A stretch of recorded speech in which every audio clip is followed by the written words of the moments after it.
Episode 306, Close Call. Nathan clenched his fists in frustration. Even though Alex was still cut off from the family, there were things he could do to ruin Nathan's plans. If he told Justin and Nellie what Nathan was up to, they could go to their grandfather and let him know. If that happened, Nathan would be in big trouble. Reginald knew what was happening. He understood that Nathan was behind the whole affair. The audacity shocked him. He'd thrown his whole family under the bus, he thought, if it will help him enrich one of his lackeys. The others in the conference room were confused. They didn't know who Alex was talking to. Colin was getting anxious. I don't know what you're talking about, he protested to Alex. I'm the one making the decisions here.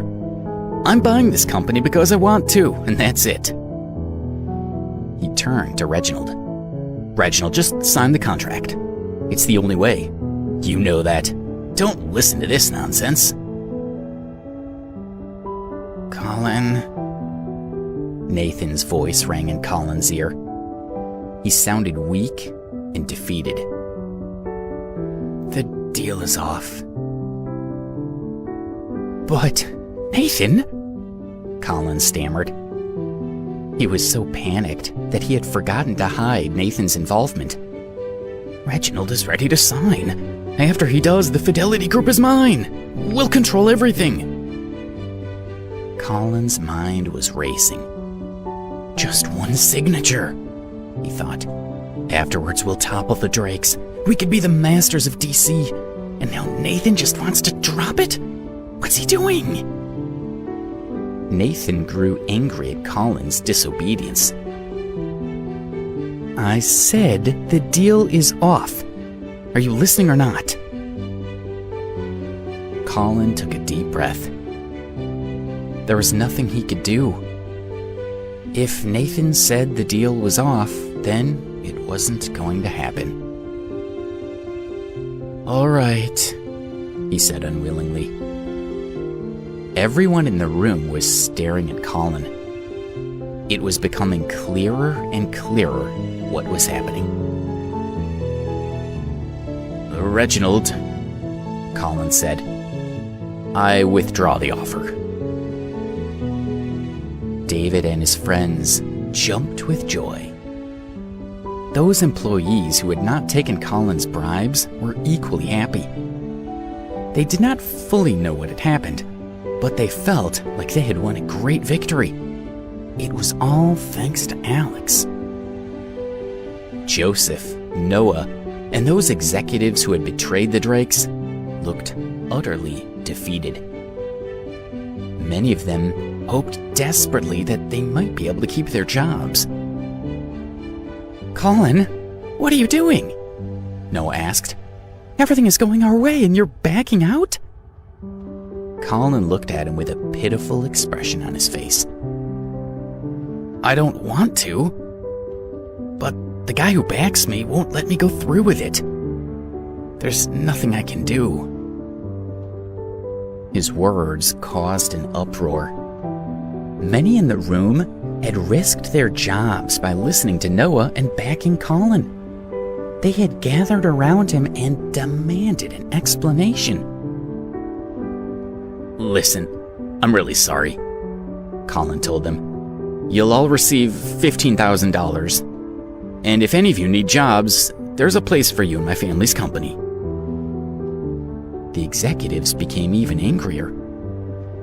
15,000? One of them asked indignantly. Are you joking? That's not even a month's salary. And come work for you? I know what you pay your managers. Compared to what we make now, it's peanuts. Colin grew irritated at their whining and bickering. You should consider your choices. Even if I don't buy the Fidelity Group, it's still going bankrupt. You'll lose your jobs anyway. And who's going to hire you when your last job was at such a failure of a business? I can promise you that I won't. He paused. When the Fidelity Group collapses, my family will still be a major employer. And without the Drakes, you'll need me on your good side." As he spoke, Colin felt better and better about the future. The Fidelity Group would collapse. Nathan might still give him some money to improve the prospects of his family. In time, the Pattersons could still become the most influential family in Washington, D.C. "Very clever, Colin," Nathan whispered in Colin's ear. He realized that the Drakes would not forget what he had done. He still needed an ally in Washington, D.C.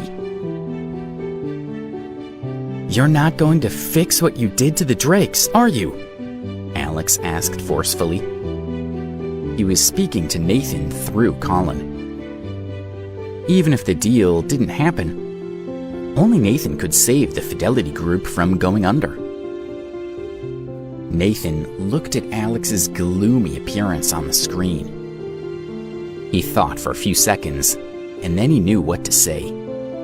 He had covered his tracks. The intermediaries he had used to destroy the Fidelity Group were loyal to him. They would swear that they had acted on their own.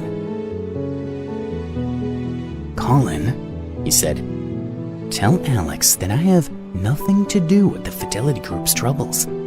He can check with the companies that ruined their businesses. They'll tell him that they did it on their own. I can't do anything to save the company." Colin repeated Nathan's message to Alex. Alex stared at Colin in disbelief. He trembled at what would happen to the family if Nathan were ever in charge. Would a true Ambrose really hurt the family like this for his own profit? He asked. "You don't know what you're talking about," Colin said, obviously directed by Nathan. "You're not part of the family. Don't talk as if you were." Then, Colin turned to Reginald. "Reginald, we'll let you keep your company, but you won't last a week. Your wealth will erode. You'll end up in the gutter. And it's all thanks to Alex." With that, Colin turned to leave. Reginald wanted to stop him and beg him to buy the Fidelity Group after all. The company could not be saved. If it was allowed to go under before they could sell it, the loss would be enormous. "Who says the Fidelity Group is going bankrupt?" Alex said. "Mr. Drake, please rest assured. I think you can expect to return to normal within 1 hour." Colin turned to him and laughed. "Dream on! The company is done for! It couldn't return to normal operations in 100 years." Alex ignored him and addressed Reginald.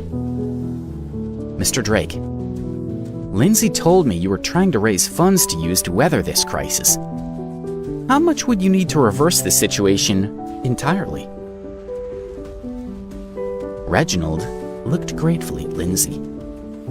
He had not figured out how Alex had known to come here today. Now he knew. Lindsay had told him. "Now that some of the mystery has been taken out of all this, I think we might get by with less. We need about $1 billion. That would be the bare minimum to keep us afloat," he said. Reginald paused, and his voice grew sad when he resumed speaking. "But I can only muster up about $500 million on such short notice." The room fell silent as they considered the numbers. Even though all of David's friends were more than willing to help, they had each managed to pledge a couple of million. They knew that they would not be able to help the Drakes reach $1 billion. "Aren't you going to be a good boy and help them, Alex?" Colin said derisively. "You'd only need about $500 million. I guess you won't be able to get to be the hero after all." Alex smiled. The amount of money was very large, but he thought he might be able to make it work. He took out his phone and dialed Jessup's number.